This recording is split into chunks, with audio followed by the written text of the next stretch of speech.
Hello everyone, Charles Watts here, the Arsenal correspondent at Goal, joining you on Wednesday. We are slowly getting through the international break. Fixtures are about to start, so that should help hopefully get this fortnight over and done with pretty quickly. I hope you're all well. If you didn't catch my video yesterday, I popped on and spoke about Mikel Arteta really and the big rebuilding job that Arsenal got on their hands this summer, and I wanted to take that a little bit further today and focus more on Edu, who, when I talk about that big summer that Arsenal have got, no one has got a more important summer really than Edu coming up. And so I just wanted to talk about him, how he's sort of settling in a sort of couple of years he's been in the job, and why this summer represents such a big challenge for him, and it's so important for Arsenal and for next season that he gets things right. So I'll have a little bit of a look at Edu today, and as always, please do let me know what you think of the video. Let me know the topics that I've discussed, and anything that comes up that you agree with or don't disagree with, then please leave them down below in the comments, and I will try my best to read through them and go over them later on in the day. A couple other things I'll talk about. I wanted to discuss Pierre-Emerick Aubameyang a little bit, given the criticism he's been receiving recently, and then a couple of other things. Martin Odegaard has been speaking again about his Arsenal future. Granit Xhaka has been having his say on the criticism he has received as well. So a few things to talk about in today's video, but like I say, I want to focus really on Edu, who let's just say I'm still a little bit sceptical about Edu and the work he has done at Arsenal. I think he's done some odd things. I think he's done some good things, most notably in the January transfer window, which I spoke about at the time. But I do think by the end of this summer, we're going to really have a good idea of how good a job Edu is doing at Arsenal and how well equipped he is to do the job very well. You've got to remember that he is very inexperienced. When he arrived at Arsenal, he'd only really done worked mainly for the Brazilian national team, but not as in a technical director role. It was in a different sort of role than he's doing at Arsenal. So he's basically learning on the job, like a lot of the Arsenal key men at Arsenal: Mikel Arteta, Vinay, Edu, Pierre-Emerick Aubameyang, all people like that. They're all learning on the job in these massive roles, which is very different for a club of the size of Arsenal. You wouldn't get that too many places elsewhere, but it is what it is at Arsenal because of the huge amount of change that we've seen since Arsene Wenger left. And Edu's come in, and like I said, I'm a bit sceptical about the work he's done. I think in the January transfer window, he was very good. He did exactly what Arsenal needed to do. Look, it's difficult to really celebrate players having their contracts paid up and Arsenal having to pay players to leave. That's not something to celebrate. That's just bad.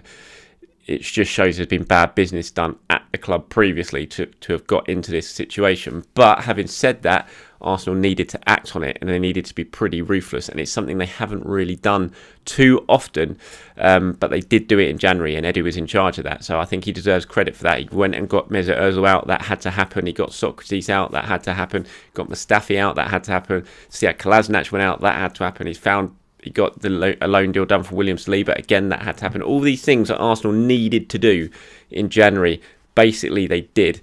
They even got people like Joe Willock out and got him football, and they really reduced the number of the squad, and we're seeing that have a big benefit on the pitch as well. When you look at the points and what Arsenal have done since Christmas and since the January transfer window, it's much improved from before, when Mikel Arteta was trying to deal with a really unmanageable squad, really, in terms of numbers, unhappy players, people causing a fuss behind the scenes. All that sort of thing didn't help, so they needed to reduce the numbers in the squad in January, and that's why Edu had to do the work he had to do, and he did it very well. So I think he deserves a lot of credit for that. I said that at the time, but there are also other areas where I'm not too sure about him, especially when it comes to scouting and recruitment, what he's done to that department at Arsenal, which I know a lot of you say, look, they didn't sign us too many good players, but they have, really. Arsenal's scouting network has been decent over the years. They've signed some good players, some good young players, and it's needed. And you can have your opinion on the work they've done in the transfer market, but what can't be debated, certainly in my mind, is the quality of the scouts that have been let go. Francis Cagiao, absolute top quality, so well respected. The contacts that man had across the world was second to none. Even people like Steve Morrow and things like that, but Brian McDermott, those sort of people, Peter Clark, really respected recruitment figures who had so many contacts. If there was any player anywhere in the world coming through, they knew him. They knew people who could help get in touch with him and his family, and things like that. it was a really, really solid recruitment network that had been built up over years, started by Arsene Wenger and Francis Cagayao way back in the early 2000s, and had been built up to a huge thing. And then to have that all basically ripped up and thrown out the door by Edu to focus on doing things mainly focused around data and agents, all based at London Colney, rather than having scouts placed in countries all around the world, I'm not so sure. So that's why I'm sceptical on him. But look, it's his decision, isn't it? What he's done with the scouting network, he's done with the scouting network, and he has his reasons for it. He told us that when we sat down and asked him about it not too long ago in the last interview he did with us journalists. And he said he wanted to focus on having people around him rather than being out all over the place. He wanted them close to him so they could really work out, who the best players were and why, that sort of things. And basically the proof will be in the pudding. Look, I might end up being totally wrong, and Arsenal might, over the next 4 or 5 years, be fantastically successful in the transfer market, and that'll all be down to Edu and the new way of doing things. But I'm certainly at the moment sitting on I'm not even sitting on the fence. I think it was a bad idea for what he's done, and so that's why I'm a little bit sceptical about him. And you look at even the recent signings that Arsenal have made, Gabriel, Thomas Partey, they're not as a result of Edu. Yes, he's played a role because he was in the position at the time and needed to get the deals over the line, but these are deals that have been set up years in the making by Francis Cagayao, especially Thomas Partey. I mean, that's been 2-3 years down the line in talks and building a relationship, and that's what I think you miss when you don't have scouts and recruiting staff around the world who can build the relationship with the agents, with players. That's what you're going to miss if you're doing it all from London Colney, all based in a room, and you're relying on computers and data all the time for absolutely everything. So that's my worry with Edu, and that's why I think this summer is going to be so crucial for him. You look at what you got to come on. I touched on it yesterday's video.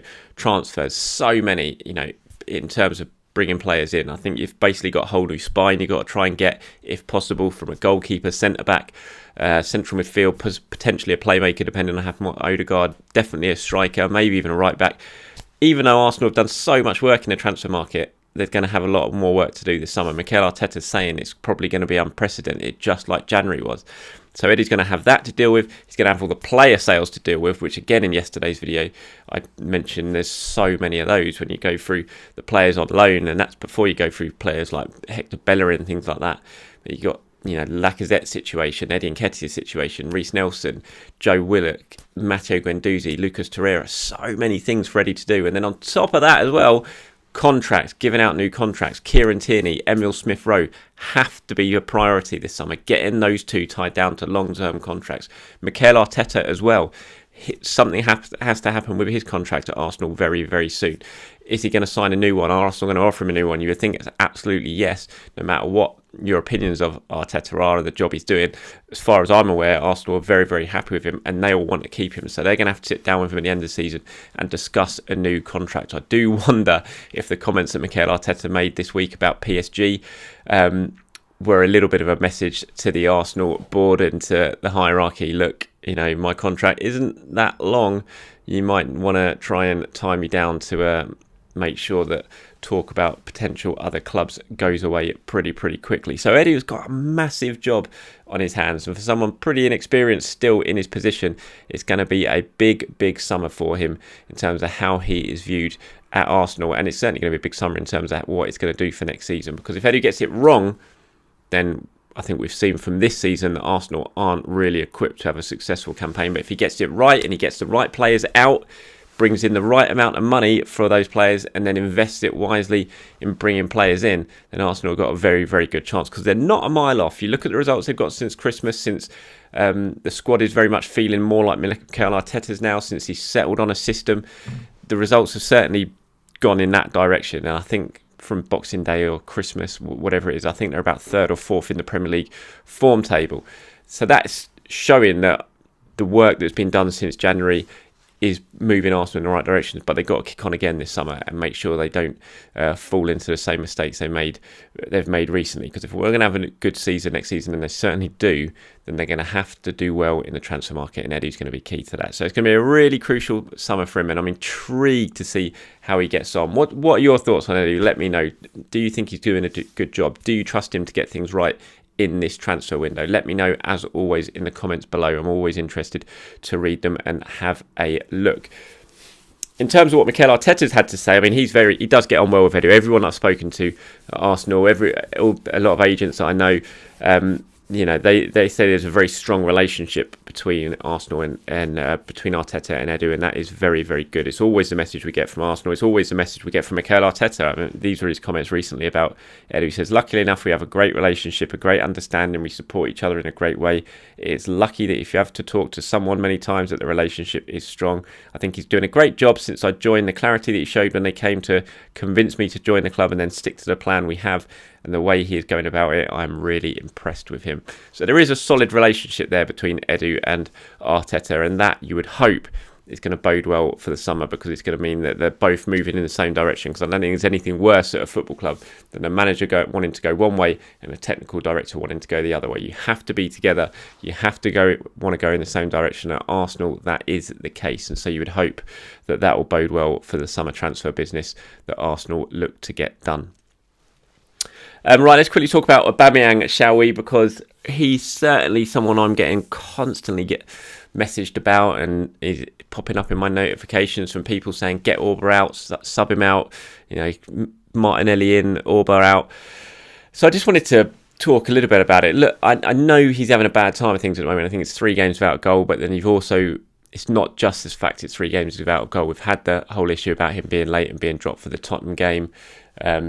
The missed chances as well that he's had in the last couple of games. The fact he was very, very poor against West Ham. So everyone's now sort of jumping on Auba. But I think for me, you've got to remember, before this little spell, before the first game against Olympiacos, he'd scored 10 goals in his last 14 matches. No one else at Arsenal scores at that sort of rate. So even when he's struggling a little bit, he was still beginning to score goals again. So I think we've just got to ease off a little bit when it comes to the criticism of Auba. Yes, he's having a bit of a bad time of it. Some of it is self-inflicted as well, but he's still a goal scorer, and he's still Arsenal's best goal scorer. He's still Arsenal's top scorer this season as well, when he's really, really struggled. So I think that says an awful lot.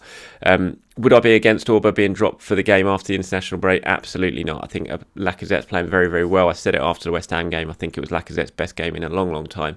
He's scoring goals as well. His link-up play was brilliant against West Ham. So I have no issues with Laka starting against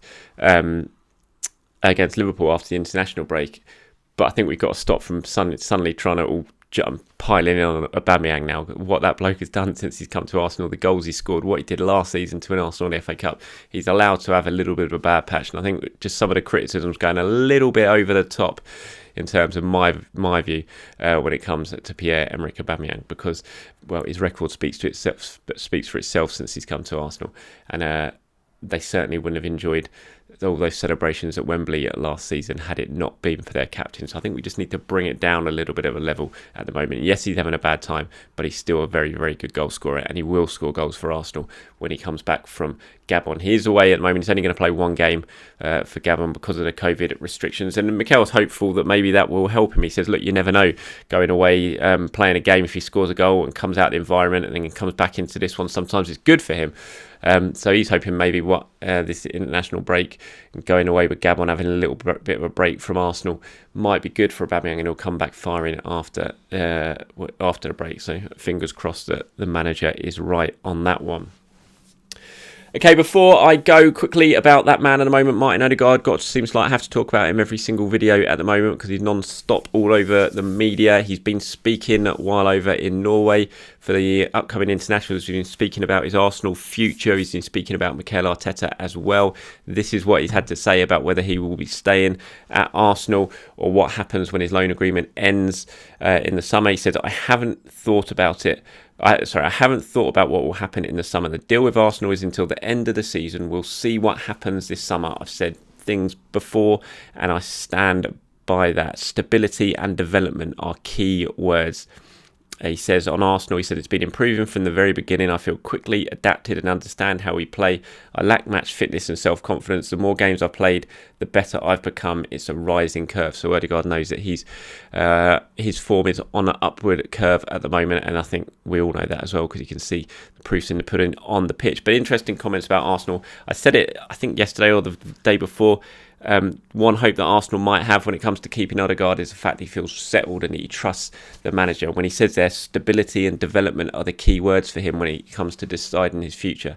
That might help Arsenal, because if he comes back again next season, even if it's only another season-long loan, it'll still feel like quite a stable environment for him, because he'd have been here before. He knows the players, he knows the manager, he knows the training ground, he knows the league, and that might be really important for him when it comes to deciding his own future if Real decide to let him go again. On Mikel Arteta, Odegaard said he's very good, he is incredible. I have a lot to learn from him. I just need to sharpen my ears and pay attention. He is fantastic. So very nice words from Martin Odegaard on Mikel Arteta there. And hopefully, again, that might help with Arsenal's hopes of keeping him next season if him and Arteta really can strike up that sort of relationship of trust. And Odegaard believe that his career is in the right hands with the Spaniard. Before I go, quick one on everyone's favourite player, Granit Xhaka.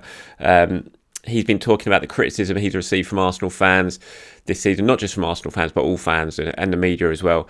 And he said, in football, you have to live with criticism, but also there have to be limits. There are other players who get red cards, but they don't get criticised as much as I do. But it doesn't ruin me. I can handle it.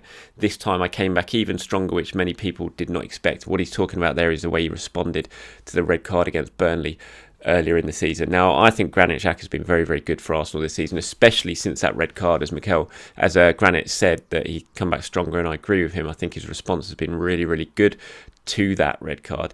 But we've certainly seen recently, especially against Burnley, that those mistakes are still in Granit Xhaka's game, and I'm not sure we're ever going to get that out of him, because he's been at Arsenal too long now. You'd expect for those to go. If he was going to be able to be trained out of those mistakes, he would have done it by now.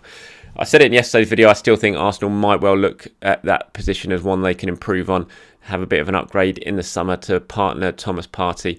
Even though Xhaka has been very, very influential under Mikel Arteta, you do wonder if that is one of the key areas they might look to do in the summer. Time will tell in that regard. All right, everyone, thank you very much for watching. Please do let me know what you thought of the video and some of the topics that I've discussed down below. Always intrigued to see your views and your opinions. Until tomorrow, have a very good day, everyone, and I'll speak to you very, very soon.